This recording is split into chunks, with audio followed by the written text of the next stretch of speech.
वट सावित्री व्रत कथा। प्रसिद्ध तत्वज्ञानी अश्वपति भद्र देश के राजा थे। उनको संतान सुख नहीं प्राप्त था। इसके लिए उन्होंने 18 वर्ष तक कठोर तपस्या की, जिसके उपरांत सावित्री देवी ने कन्या प्राप्ति का वरदान दिया।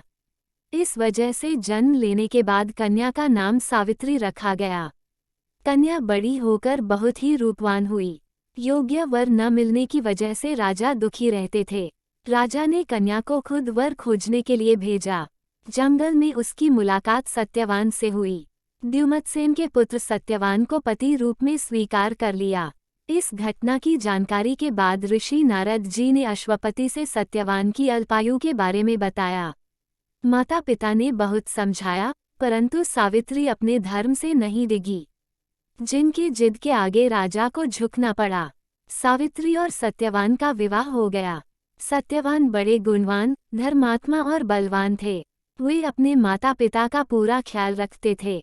सावित्री राजमहल छोड़कर जंगल की कुटिया में आ गई थी। उन्होंने वस्त्राभूषणों का त्याग कर अपने अंधे सास ससुर की सेवा करती रहती थी।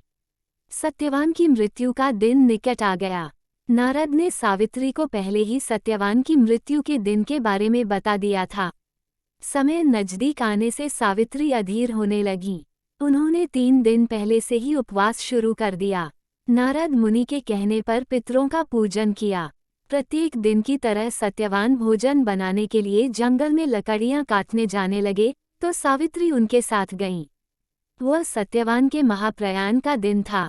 सत्यवान लकड़ी काटने पेड़ पर चढ़े, लेकिन सिर चकराने की वजह से नीचे उतर आए। सावित्री पति का सिर अपनी गोद में रखकर उन्हें सहलाने लगीं। तभी यमराज आते दिखे, जो सत्यवान के प्राण लेकर जाने लगे। सावित्री भी यमराज के पीछे पीछे जाने लगीं। उन्होंने बहुत मना किया, परंतु सावित्री ने कहा, जहाँ मेरे पतिदेव जाते हैं वहाँ मुझे जाना ही चाहिए। बार बार मना करने के बाद भी सावित्री पीछे पीछे चलती रहीं। सावित्री की निष्ठा और पति परायणता को देखकर यम ने एक एक करके वरदान में सावित्री के अंधे सास ससुर को आंखें दी, उसका खोया हुआ राज्य दिया और सावित्री को देखने के लिए कहा। वह लौटे कैसे? सावित्री के प्राण तो यमराज लिए जा रहे थे। यमराज ने फिर कहा कि सत्यवान को छोड़कर चाहे जो मांगना चाहे मांग सकती हो। इस पर सावित्री ने 100 संतानों और सौभाग्यवती का वरदान मांगा। यम ने बिना विचारे प्रसन्न होकर तथास्तु बोल दिया। वचनबद्ध यमराज आगे बढ़ने लगे। सावित्री ने कहा कि प्रभु, मैं एक पतिव्रता पत्नी हूँ और आपने मुझे पुत्रवती होने का आशीर्वाद दिया है।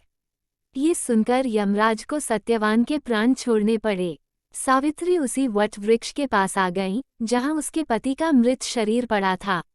सत्यवान जीवित हो गए, माता पिता को दिव्य ज्योति प्राप्त हो गई और उनका राज्य भी वापस मिल गया। इस प्रकार सावित्री सत्यवान चिरकाल तक राज्य सुख भोगते रहे। अतः पतिव्रता सावित्री की तरह ही अपने सास ससुर का उचित पूजन करने के साथ ही अन्य विधियों को प्रारंभ करें। वट सावित्री व्रत करने और इस कथा को सुनने से व्रत रखने वाले के वैवाहिक जीवन के सभी संकट टल जाते हैं। बोलिए श्री सत्यनारायण भगवान की जय।